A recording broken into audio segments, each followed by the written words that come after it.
සුබ දවසක් වේවා හැමෝටම. මීදුම් වලාවන්ගෙන් දසට පැතිරෙන ගතසිත හිරිකඩ නම් වන සිහිල් සුවදාය පරිසරයකින් යුක්ත වූ එඩිසන් බංගලාවේ සැඟවී ඇති තදසලාගෙන යාමටයි මේ සූදානම.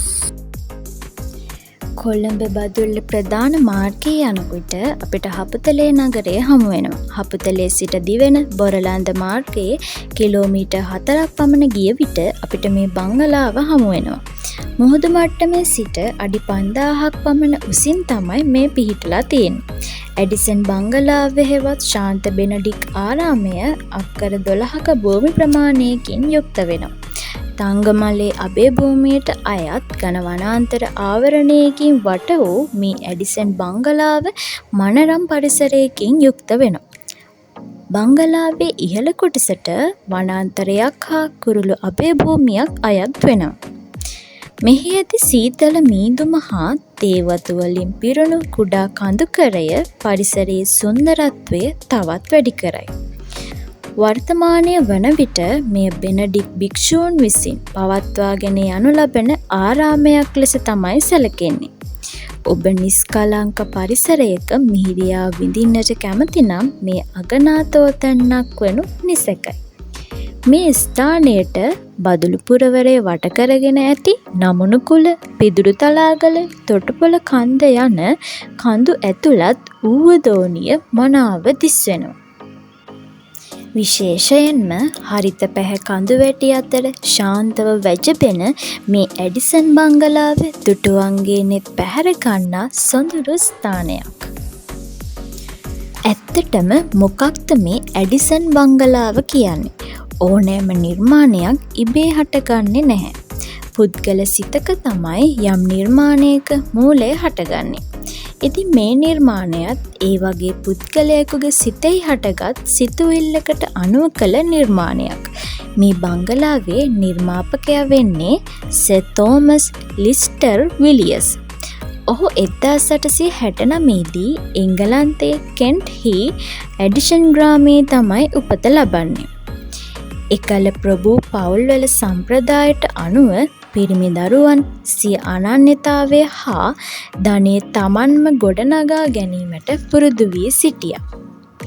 ඒ අනුව සම උත්සාහයෙන් ධනවත් වීමට බ්‍රිතාන්‍ය අධිරාජ්‍යයට හා කිරීටයට නොමැකෙන සේවාවක් සිදු කර රජුගෙන් හෝ රැජිනගෙන් නයිට් නාමයක් හෝ වෙනත් නම්බු නාමයක් දිනා ගැනීම මේ ප්‍රභූ තරුණයින්ගේ බලවත් ආශාවක් වුණා.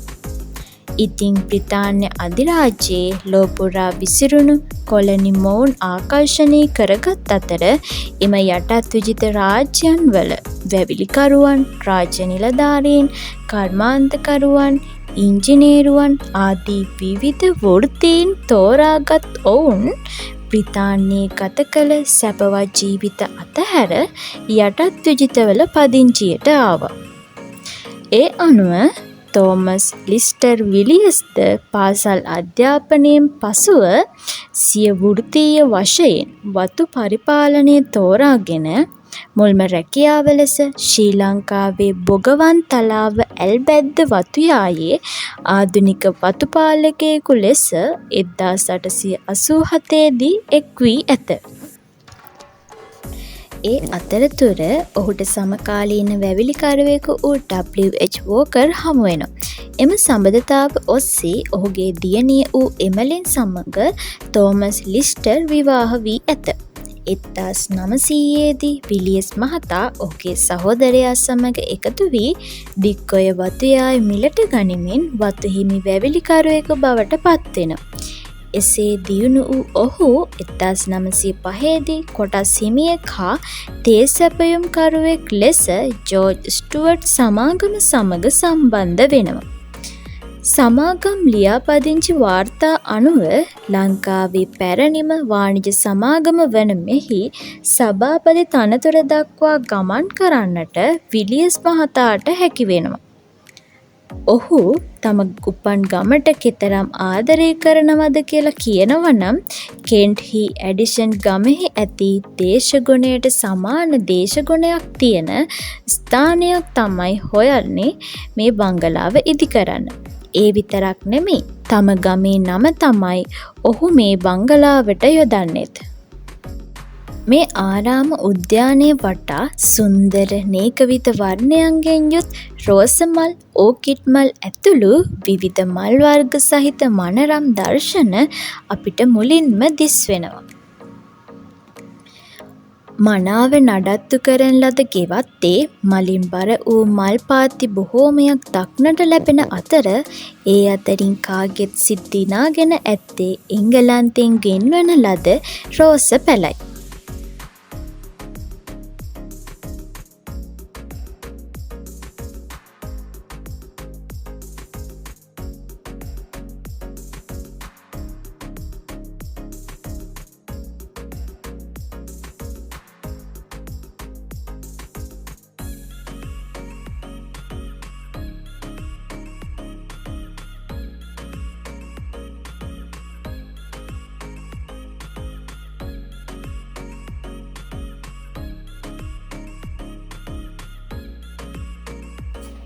එසේම කවුළුපියන් හා දොර පියසි වටා ඇල්බර්ටීන් රෝස මල් හා හනීසකල් මල් දක්නට ලැබෙනවා.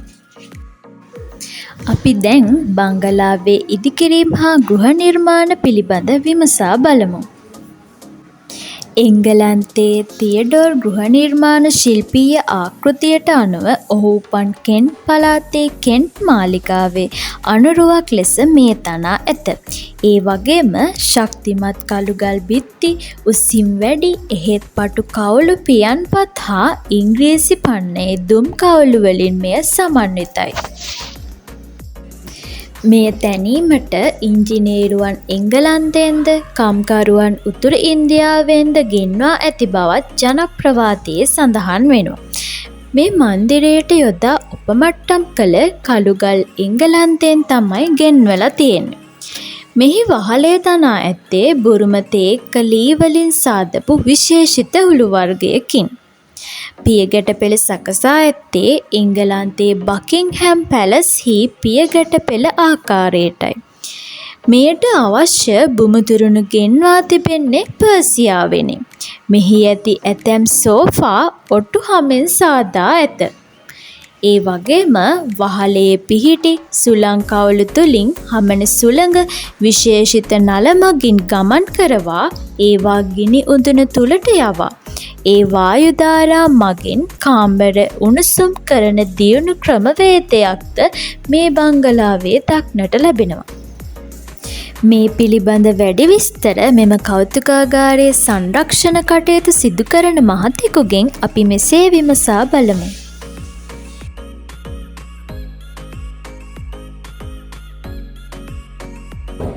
මේ ගොඩනැගිලි ඉස්සෙල්ලාම හදපු මුල් අයිතිකාරයා. මේතුමාගේ නම තමයි සර් තෝමස් විලියම්ස් එඩිසන් කියන්නේ. මෙයාල ඉංග්‍රීසි ජාතිකනේ. මේ ඉංග්‍රීසියේ කැම්ප් කියන ප්‍රාන්තයේ ඉපදුනේ ගමේ නම තමයි එඩිසන් කියන්නේ. ඒ නමෙන් තමයි ගොඩනැගිලි යන්නේ. මේතුමා 1929 මේ ගොඩනැගිල්ල හදන්න පටන් ගන්න 31 දා මේක හදලා ඉවර කරලා තියෙනවා. මේක හදන්න හේතුව මෙයා ඒ දවස්වල හැටන් ඩික්වර් ප්‍රදේශයේ තේවතු කාලෙක තියෙනවා. ඒ නාමය විතර සුදු මාතෘන් කාලේ නිකන් රිලැක්ස් එකකින් තමයි මේ වගේ තැනක් හොයාගෙන මේතුමා මේක හදලා තියෙන්නේ. ඊට පස්සේ මේතුමා ගොඩක් කල මේ ඉඳලා 1951 ලංකාවේ ඉංග්‍රීසියට යනකොට මේ ගොඩනැගිල්ල විකුණන තියෙන විමලා විජේවර්ධන මහත්මියට. එයාට වික්කම් පස්සේ යා ටික කාලයක් ඉඳලා මේ ගොඩනැගිල්ල බැංකුවස් කරලා ලෝන් එකක් කරලා ලෝන් එකක් කරන ගෙවාගෙන ගිහලා තමයි ඉතාලි රටේ පාරිමික බැංකුවෙන් මේක විකුණලා තියෙන්නේ. දැන් මේකයි කතෝලික සභාවට මේ තමයි සෙන් බැන්ඩිග්නිකායි ප්‍රදේශක පළවෙනි අවුරුද්දට ජීවිතය ගත කරන ට්‍රේනින් එක. මේක දැන් වෙලෙපි තාපසම්ම පිළිකරන පවත්වලා යන්නේ. මේ සැරේ අරපත්තු වහලා තියෙන්නේ. ඇත්තටම ඒගොල්ලන්ගේ මෙඩිටේෂන් ඒගොල්ලන්ගේ චර්ච් ඔක්කොම තියෙනවා. ඒගොල්ලෝ අවුරුද්දක් ට්‍රේනින් වෙනවා. ඒගොල්ලන් ගියාන් පස්සේ තව කට්ටිය මෙතන එනවා. සෙන් බැන්ඩිග්නිකායි විතරයි. මේ තුමාගේ නෝන ඇවිල්ලා දක්ෂ චිත්‍ර ශිල්පියෙක්. එයාගේ නෝනාගේ චිත්‍රයන් ඔක්කොම තියෙනවා. මේ චිත්‍රයේ තර ඩේවිඩ් පෙට්ටිගිරි කියලා මේ චිත්‍රය අඳලා තියෙනවා. මේ චිත්‍රය වුණ කොයි පැත්තට ගියොත් අපේ දියාවම තමයි වන් පේනවා මොනාලිසාව. අනිත් එක මේකේ සිරුදු කියන සීතකරණයේ බල්ලමු දක්ව සම්පූර්ණ කරන්නේ රත් වෙනවා. රත් කියන රස්නේ පිට නොවෙන්න තමයි ඔයිල් පේපරයක් කරලා දෙන බිත්ති වලට. ඒක පැවිසෙතම ඊට ගහලා පැත්තනවා. උඩ වහල ඇවිල්ලා උඩුනේ තනිකර තේක් කළා. බුරුම තේක. අපි ඒක විතර අවුරුදු පාර්ශ්වය ප්ලේන් කරලා මේන්ටස් කරලා ගන්න. මේ ශෝභයම මේතුමා පාවිච්චි කරපු එකම අවුරුදු 95ක් වෙනවා. අපි සේෆ්ටි වල තමයි පොඩි කවරක් අපි දාලා තියෙන්නේ. මේ ගොඩනැගිල්ල හදන්න මේතුමා අපේ ලංකාවෙන් කළුගල් විතරයි පාවිච්චි කරලා තියෙන්නේ. අනිත් ඔක්කොම පිටින් තමයි ගෙනලා තියෙන්නේ. මේ ගොඩනැගිලි සම්පූර්ණ කාමර 25ක් තියෙනවා. කාමර 25න් අපි එන කඩේ මේක තමයි පෙන්වන්නේ. අපි කාමර 15ක් දෙනවා 9ක්. ඔය නිමාදුවක් එම ගත කරගෙන යනවා. සති දෙකකට කලින් බුක් කරලා ඉන්න පුළුවන්. එක්කෙනෙකුට අපි 5000 ගන්න ෆුල් බෝල්. ලන්ච් ඩිනර් බ්‍රේක්ෆාස්ට් එක. අද දවස් දෙකට ආවන ඒක විදිහට ආයතනය යන්න පුළුවන්. අපි මේන්ටනන්ස් වලට මේතුමාගේ නම අපි ජෑම් කෝඩිය වයින් එහෙම හදනවා. අපි රසකාරක බේක් කලින් මොනවද ගන්නට ඕනට අවශ්‍ය නැති අවුට්පුට් එක ගන්න පුළුවන්. අනිත් මේතුමා පාවිච්චි කරපු තියෙන අවුරුදු 95 ප්‍රවෘත්තියක් තියෙන පොඩි මිනිස්සුන්ගේ. මෙම බංගලාවේ ඇති ප්‍රධාන අංගය වන්නේ තෝමස් මහතාගේ රුව සහිත චිත්‍රයයි.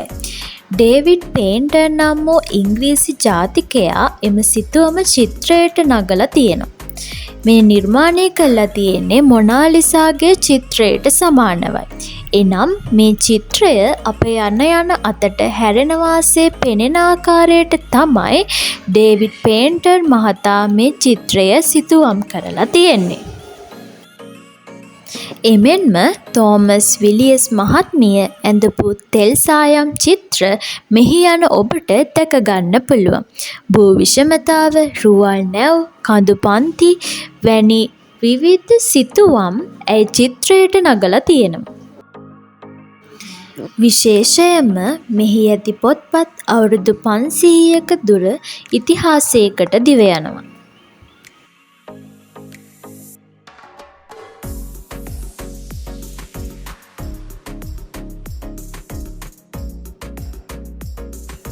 මෙහිදී අපිට ගොඩක් රටවල කාසි දැක ගන්න පුළුවන්. ඉතිහාසයේ භාවිත වූ විවිධ කාසි වර්ග ලංකාවේ 7 සිට 10 කාසිය දක්වාත් බ්‍රිතාන්‍යයේ 1800 ගණන් වල සිට පෙන්සේ පවුම දක්වා කාසි වර්ගත් අපිට මෙහිදී දැක ගන්න පුළුවන්. මීට අමතරව එතුමා භාවිත කළ ඔරලෝසු, පුටු, කැමරා, පිඟන්, කෝප්ප, උඳුන්, ගුවන් විදුලි ආදී විවිධ උපකරණ අපට දැක ගන්න පුළුවන්.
මේ ආකාරයට ඔහු භාවිත කළ විද්‍යුත් උපකරණ වගේම වෙනත් ගෘහ භාණ්ඩ අද වන විටත් සුරක්ෂිතව පවතිනවා.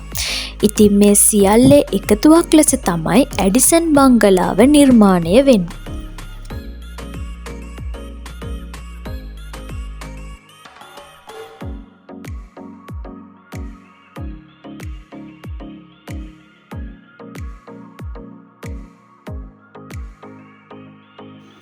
මේ මන්දිරයේ ඇති තවත් සුවිශේෂී ස්ථානයක් වන්නේ බොයිලේරුව පිහිටි කාමරයයි. මේ බොයිලේරුවේ ගල් අඟුරු දමා රත් වූ විට ඇතිවන පීඩනය හරහා උණු ජලය සෑම කාමරයකටම රැගෙන යනවා. ඉහළ කඳුමුතුනේ සිට නල මාර්ග මගින් පොම්ප කරන ජලය ඉහළ මාලයට පවා පොම්ප කිරීමට හැකි පරිදි මේ නිර්මාණය කරලා තියෙනවා.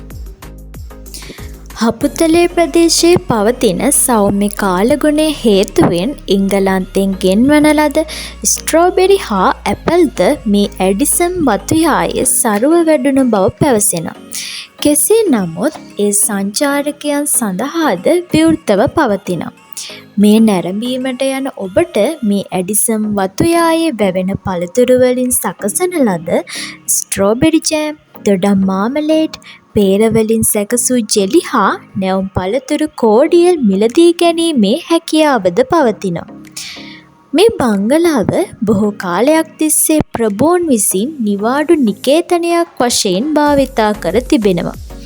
හෝටලයක තරම් පහසුකම් නැතත් අදත් මෙහි ඔබට නවාතැන් ගත හැකි. නමුත් මෙතන නවාතැන් ගන්නා විට ඔබ අනුගමනය කළ යුතු විශේෂ පියවර කීපයක්ද තියෙනවා. ඒ මොකද කියනවා නම් මේ සංචාරක ආකර්ෂණය දිනාගත්තත් මේ අද වන විට තාපසාරාමයක් වීමයි. පළමුව ඇඩිෂම් හෝල් ලෙස හැඳින්වූ මේ ගොඩනැගිල්ල පසුව සෙන්ට් බෙනඩික් මිසම නමින් හඳුන්වන බව එහි ප්‍රදර්ශිත ලේඛන දක්වයි. ඒ වගේම මෑතකදී මෙරට තිරගත වූ සරිගම චිත්‍රපටයේ රූගත කිරීම්ද මෙම ස්ථානයේ සිදු කර ඇත. මෙසේ නොනැසී තවමත් මේ පැවතීමට මේ කොතරම් ශක්තිමත්ව නිර්මාණය කර ඇතිද යන්නට සාක්ෂි දරනවා.